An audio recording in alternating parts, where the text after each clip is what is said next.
दोस्तों जियो financial service limited की बात करें तो यहाँ पे बहुत अच्छी गुड न्यूज़ निकल के आ रही है। अब जियो फाइनेंशियल के शेयर को बहुत सारे ब्रोकरेज हाउस कवर नहीं कर रहे थे, लेकिन अब सिनेरियो बदल चुका है और बहुत सारे ब्रोकरेज हाउस ने अब यहाँ पे इसको कवर करना शुरू किया है, रिपोर्ट देनी शुरू कर दी है।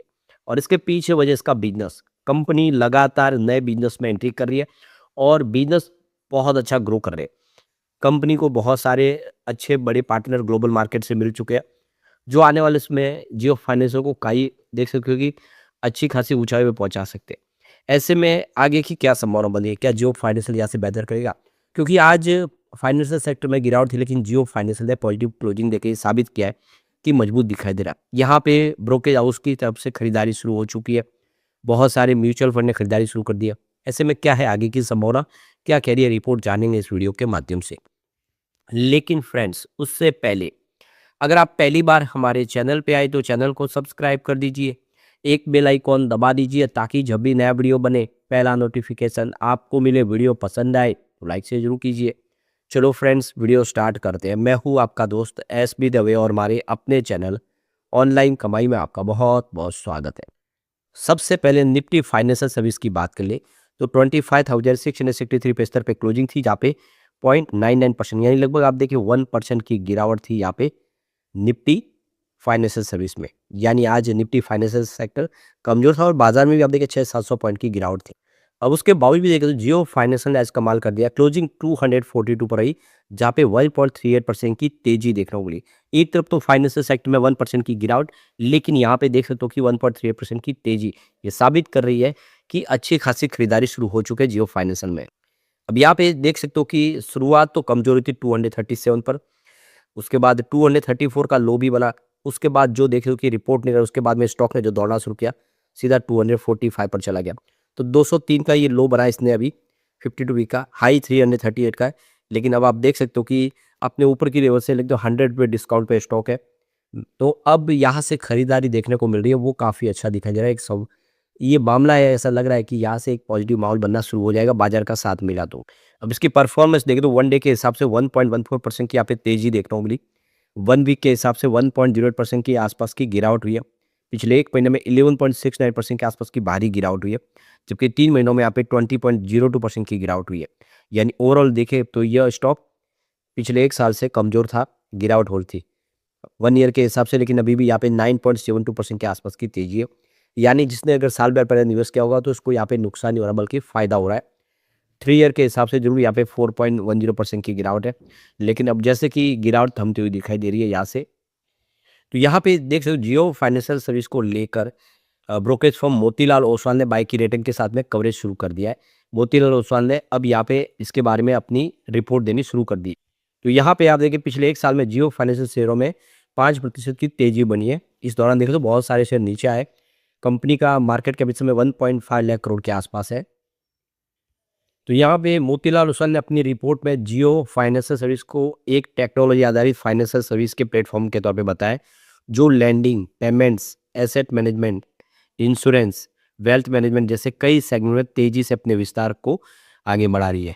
यानी कंपनी का सिर्फ एक बिजनेस नहीं है, बहुत सारे बिजनेस है जो काफ़ी अच्छा ग्रो कर रहे हैं। मोतीलाल ओसवाल के हिसाब से यह कंपनी का जो बिजनेस मॉडल है वो काफ़ी ज़बरदस्त है।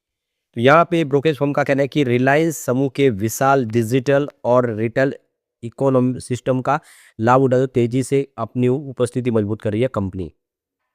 तो यहाँ पे आप देख सकते हो कि रिपोर्ट के अनुसार जियो फाइनेंशियल को रिलायंस समूह के विशाल नेटवर्क का लाभ मिल सकता है। कंपनी के पास जियो टेलीकॉम के 50 करोड़ से अधिक कस्टमर है। तो ये कस्टमर इनको डायरेक्ट मिलते हुए दिखाई देते हैं, उनके साथ में उनका डायरेक्ट जुड़ाव है जियो नेटवर्क के माध्यम से। इसके अलावा रिलायंस रिटेल का भी बहुत बड़ा डिस्ट्रीब्यूशन नेटवर्क है, जिसका फायदा कंपनी को मिल सकता है।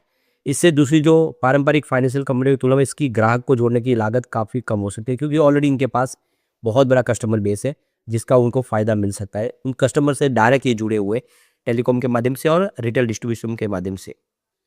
तो यहाँ पे ब्रोकरेज फर्म का मानना है कि कंपनी की लैंडिंग इकाई जियो क्रेडिट आने वाले समय सबसे बड़ा ग्रोथ ड्राइवर बन सकती है। शुरुआती चरण में कंपनी ने होम लोन, प्रॉपर्टी के बदले लोन, सुरक्षित रिटेल उत्पादों में ही अपनी शुरुआत की है और काफ़ी अच्छी शुरुआत की। आने वाले समय इसमें और अच्छी ग्रोथ देखने को मिल सकती है। तो दिसंबर 2025 तक जियो क्रेडिट का जो एसेट अंडर मैनेजमेंट है वो 19,000 करोड़ को पार कर चुका है। जो लैंडिंग कारोबार की तेजी से विस्तार के संकेत को दिखाता है कि कंपनी बिल्कुल तेजी से ग्रो कर रही है और बिल्कुल पटरी पे है। इसके अलावा एआई और डेटा का इस्तेमाल कंपनी अच्छे से कर रही है। मोतीलाल ओसवाल ने ये भी कहा है कि कंपनी अपने डिजिटल प्लेटफॉर्म और डेटा का इस्तेमाल करके स्केलेबल वित्तीय इकोसिस्टम तैयार कर रही है और आगे और उससे मजबूती से कर भी सकती है। रिपोर्ट के अनुसार जियो फाइनेंशियल अपने स्वामित्व वाले आर्टिफिशियल इंटेलिजेंस मॉडल की मदद से ग्राहकों के लिए अत्यधिक व्यक्तिगत क्रेडिट मूल्यांकन प्रणाली विकसित कर सकता है। यानी इसके लिए एक बड़ा प्लस पॉइंट है इनका एआई। तो एआई के माध्यम से कस्टमर को यूनिक सर्विस ये प्रोवाइड कर सकते हैं जिससे कस्टमर बेस इनका बढ़ सकता है। तो यहाँ पे प्रॉफिट में ग्रोथ का अनुमान दिखाई दे रहा है मोतीलाल ओसवाल को। ब्रोकरेज फर्म का जो अनुमान है कि वित्त वर्ष 2026 से 2028 के बीच कंपनी का कंसोलिडेटेड जो शुद्ध प्रॉफिट है वो 48% की सीएजीआर से बढ़ सकता है, यानी इनका जो प्रॉफिट है वो 48% बढ़ सकता है। ये बहुत बड़ी बात है। हालांकि ब्रोकरेज फर्म ने ये भी कहा है कि निकट अवधि में कंपनी के प्रॉफिट और रिटर्न से जुड़े आंकड़े सीमित रह सकते हैं, यानी बहुत जल्दी उछाल देखने को नहीं मिलेगा। ऐसा मोतीलाल ओसवाल को भी लगता है कि थोड़ा समय लेगा। कंपनी अभी अपने तमाम बिजनेसों को मजबूत करने के लिए निवेश कर रही है, जिसमें लैंडिंग, पेमेंट्स और इन्वेस्टमेंट प्रोडक्ट शामिल है। लेकिन जिस तरह से कंपनी का बिजनेस करने का तरीका है वो काफ़ी शानदार है और जिस तेजी से बढ़ रहा है, उससे एक तो बात समझ में आ रही है कि रिलायंस का ये जो बिजनेस मॉडल है ये आने वाले समय काफ़ी सक्सेस हो सकता है और निवेशकों को भी इससे काफ़ी फायदा हो सकता है। यानी फैसला बहुत अच्छा इस समय दिखाई दे रहा है मोतीलाल ओसवाल को। तो ये मोतीलाल ओसवाल ने पूरी इसकी एक विस्तृत रिपोर्ट जारी की और ये कहा है कि जो फैसला किया जा रहा है वो बहुत पॉजिटिव है और जिस तरह से बहुत सारे अलग अलग बिजनेस, चाहे वो लैंडिंग का बिजनेस हो, पेमेंट्स का हो या इन्वेस्टमेंट का प्रोडक्ट हो, उसमें कंपनी सक्सेसफुली आगे बढ़ रही है। तो इससे इशारा लग रहा है कि आने वाले समय जियो फाइनेंशियल कमाल कर सकता है और वो यहाँ से इसमें बहुत अच्छी तेजी देख रहे हैं स्टॉक के अंदर। अब यहाँ पे जो सबसे अच्छी गुड न्यूज़ निकल के आ रही है कि फरवरी 2026 के म्यूचुअल फंड के लेटेस्ट आंकड़े हमारे सामने आ चुके, जो बहुत ज़्यादा चौंकाने वाले। म्यूचुअल फंड ने फरवरी महीने में जियो फाइनेंशियल में बहुत भारी निवेश किया है। यहाँ पे आप क्लियरली देख सकते हो कि करीब 98 म्यूचुअल फंड की यहाँ पे फ्रेश एंट्री हो चुकी है। यानी एक तरफ तो बाजार में देखे गिरावट का माहौल था, उस गिरावट के माहौल का पूरा फायदा म्यूचुअल फंड ने उठाया और 98 म्यूचुअल फंड यहाँ पे इंटर हो चुके हैं। तो ये बहुत अच्छी एक पॉजिटिव खबर है कि म्यूचुअल फंड ने बहुत सारा निवेश किया है। ऐसा नहीं है कि सारे म्यूचुअल फंड एंट्री के, कुछ म्यूचुअल फंड है जिन्होंने यहाँ पे एग्जिट भी लिया है।